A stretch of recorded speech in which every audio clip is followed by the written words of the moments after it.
Every year లాగానే ఈసారి కూడా మేము ఖైరతాబాద్ గణేషని చూడడానికి వెళ్ళిపోయాం. ఏమంటే ఈసారి చేంజ్ ఏమంటే కట్టేటప్పుడే ఎలా ఉంటుందో చూద్దామని వెళ్ళాం. మేము వెళ్ళినప్పుడైతే పెయింటింగ్ వర్క్ జరుగుతూ ఉంది, ఇంకా లాస్ట్లో టచ్అప్స్ ఉన్నాయి.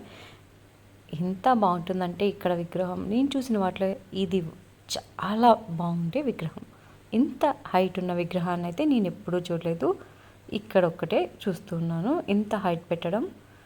మీరు ఎవరైనా ఇంతకన్నా హైట్ ఉండే విగ్రహాన్ని చూస్తుంటే కామెంట్ చేయండి.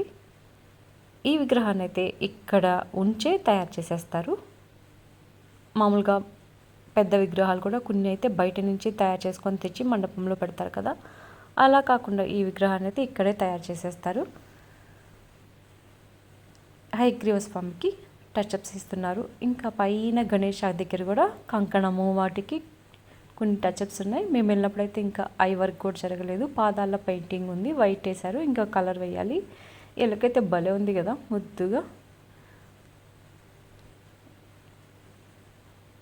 ఇక్కడైతే అమ్మవారి ఫింగర్ కూడా కొంచెం విరిగినట్టుంది, దాన్ని కూడా మళ్ళీ రిపేర్ చేస్తున్నారు. ఈసారి వాసవి అమ్మవారిని పెట్టారు. ఒక సైడ్ ఏమంటే స్వామికి కుడివైపు వాసవి అమ్మవారు ఉంటారు, ఎడం వైపునేమో గజ్జలమ్మ. ఇంకా స్వామివారి పాదాల పక్కనేమో హయగ్రీవ స్వామి అమ్మవారు ఉంటారు. అమ్మవారు ఒళ్ళో కూర్చొని ఉంటుంది స్వామికి.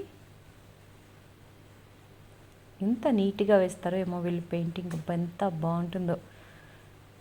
చాలా బాగా చేస్తారు పెయింటింగ్ వర్క్ కూడా. మేము వెళ్ళినప్పుడైతే అమ్మవారి శారీకి కూడా పెయింటింగ్ వర్క్ జరుగుతుంది గజ్జలమ్మకి. ఇవన్నీ కొండలు, ఏనుగు కలర్లో కనిపించేవన్నీ కొండల్లాగా. ఇలా కర్రలన్నీ కట్టున్నారు. ఒక్కో ఫ్లోర్లో ఒక్క వర్క్ జరుగుతూ ఉంటుంది. దీనిపైకి వెళ్ళడానికి కూడా పక్క నుంచి స్టెప్స్ ఉంటాయి అన్నమాట. ఆ స్టెప్స్ని బేస్ చేసుకొని వీళ్ళు పైకి వెళ్తుంటారు.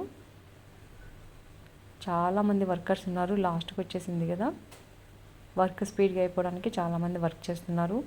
ఎంతమంది వస్తున్నారంటే ఫొటోస్ దిగడానికి చాలామంది వస్తున్నారు.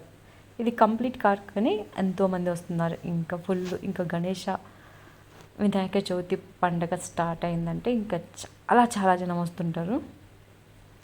చూడండి పెయింటింగ్ వర్క్ చేస్తున్నారు. పింక్ శారీకి మళ్ళీ సెకండ్ టైం వేస్తున్నారు షేడింగ్ వర్క్ లాగా.